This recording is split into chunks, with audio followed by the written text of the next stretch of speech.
Hello students, आइए देखते हैं चैप्टर 16 की पहली हेडिंग। चैप्टर 16 की पहली हेडिंग है आपकी औषध तथा उनका वर्गीकरण। मेडिसिन के बारे में और क्लासिफिकेशन ऑफ मेडिसिन्स के बारे में आपको जानना है। यह चैप्टर 16 की पहली हेडिंग है आपका औषध तथा उनका वर्गीकरण। मैं मनीष गुप्ता अपने चैनल में आपका स्वागत करता हूं। आइए दोस्तों, स्टार्ट करते हैं चैप्टर 16 की पहली हेडिंग औषध तथा उनका वर्गीकरण के बारे में। ध्यान से समझिएगा, औषध क्या होते हैं, मेडिसिन्स क्या होते हैं। औषध कम अणुद्रव्यमान के रसायन होते हैं। मेडिसिन्स जो हैं, औषध जो हैं, वे कम द्रव्यमान के रसायन हैं, लगभग 100 से 500 यू के। ठीक है, 100 से 500 यू के अर्थात औषध कम अणुद्रव्यमान के रसायन होते हैं।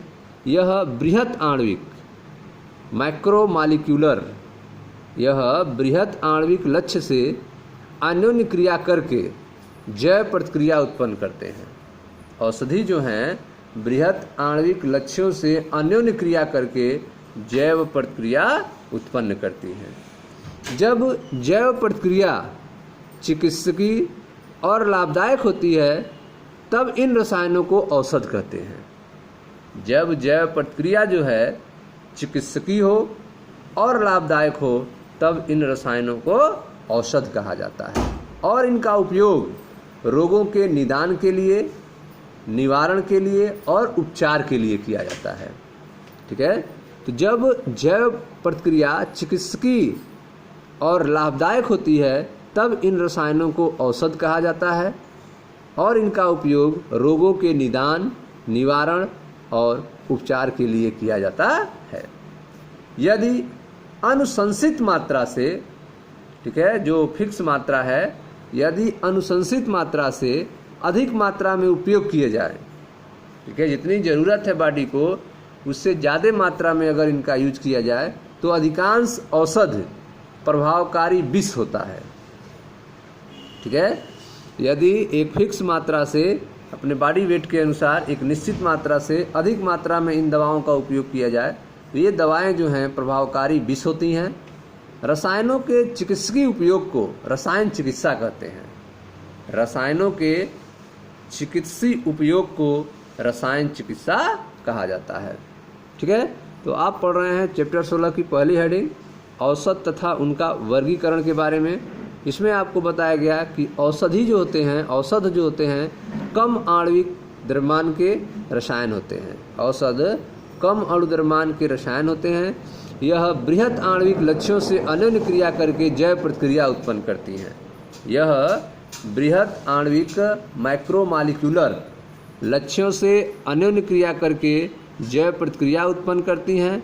जब जैव प्रतिक्रिया चिकित्सीय और लाभदायक होती है तब इन रसायनों को औषधि कहा जाता है और इनका उपयोग रोग के निदान में, निवारण में और उपचार में किया जाता है। यदि अनुशंसित मात्रा से अधिक मात्रा में उपयोग किया जाए तो अधिकांश औषध जो हैं प्रभावकारी विष होते हैं। रसायनों के चिकित्सकीय उपयोग को रसायन चिकित्सा कहा जाता है। ठीक है, अब आइए इसके पहले पार्ट के बारे में जानते हैं, औषध का वर्गीकरण। ठीक है, औषध के वर्गीकरण के बारे में। औषध का विभिन्न मापदंडों के अनुसार निम्न प्रकार वर्गीकरण कर सकते हैं। ठीक है, औषधियों को विभिन्न मापदंडों के अनुसार निम्न प्रकार वर्गीकरण कर सकते हैं। पहला है वर्गीकरण का तरीका, वह है भेषज गुण विज्ञानीय प्रभाव के आधार पर। भेषज गुण विज्ञानीय प्रभाव के आधार पर अर्थात फार्माकोलॉजिकल बेस पे। ठीक है, फार्माकोलॉजिकल बेस पे जो है मेडिसिन को डिवाइड कर सकते हैं अर्थात भेजक, ठीक है, भेषज गुण विज्ञानी प्रभाव के आधार पर। यह वर्गीकरण फार्माकोलॉजिकल प्रभाव पर आधारित होता है। यह वर्गीकरण जो है भेषज गुण विज्ञानी प्रभाव पर आधारित होता है। यह चिकित्सकों को, ठीक है, यह चिकित्सकों के लिए उपयोगी है क्योंकि यह उन्हें किसी विशेष उपचार के लिए उपलब्ध पूरी औषध श्रेणी देता है। ठीक है, फार्माकोलॉजिकल प्रभाव पर आधारित जो वर्गीकरण है यह चिकित्सकों के लिए उपयोगी है क्योंकि यह उन्हें एक विशेष उपचार के लिए उपलब्ध पूरी औषधि श्रेणी देता है। ठीक है, जैसे पीड़ाहारियों जैसे एनाल्जेसिक्स हैं का पीड़ानाशक असर होता है। प्रतिरोधी अर्थात एंटीसेप्टिक सूक्ष्म जीवों को नष्ट करते हैं अथवा उनके वृद्धि को रोकते हैं। ठीक है, तो औषध के वर्गीकरण में पहला आप देख रहे हैं कि औषधियों को बांटने का पहला तरीका है फार्माकोलॉजिकल प्रभाव के आधार पर। तो यह वर्गीकरण फार्माकोलॉजिकल प्रभाव पर आधारित है। यह चिकित्सकों को लिए उपयोगी है क्योंकि यह उन्हें विशेष उपचार के लिए उपलब्ध पूरी औषधि श्रेणी देता है। ठीक है, जैसे उदाहरण के रूप में पीड़ाहारियों का पीड़ानाशक असर होता है। ठीक है, एनाल्जेसिक्स के जो एंटीसेप्टिक हैं, प्रतिरोधी हैं, सूक्ष्म जीव को नष्ट करते हैं अथवा उनकी वृद्धि को रोकते हैं। दूसरा जो औषध वर्गीकरण का तरीका है वह है औषध के प्रभाव पर आधारित। औषधि के प्रभाव पर आधारित यह किसी विशेष जैव रासायनिक प्रक्रम पर औषध के प्रभाव पर आधारित होता है। ठीक है, औषध के प्रभाव पर आधारित वर्गीकरण जो है किसी विशेष जैव रासायनिक प्रक्रम पर औषध के प्रभाव पर आधारित होता है। जैसे हिस्टामिन यौगिक, उदाहरण के लिए हिस्टामिन यौगिक जो कि शरीर में शोथ उत्पन्न करता है। हिस्टामिन यौगिक जो होते हैं शरीर में सूजन उत्पन्न करते हैं, शोथ उत्पन्न करते हैं, उनके प्रभाव को सभी प्रतिहिस्टामिन कम करते हैं। ठीक है, हिस्टामिन यौगिक जो हैं शरीर में शोथ उत्पन्न करते हैं, इसके प्रभाव को जो है एंटी हिस्टामिन जो होगा, प्रतिहिस्टामिन जो होगा वह कम करेगा। हिस्टामिन के प्रभाव को कई प्रकार से कम किया जा सकता है जिसके विषय में आप आगे पढ़ेंगे।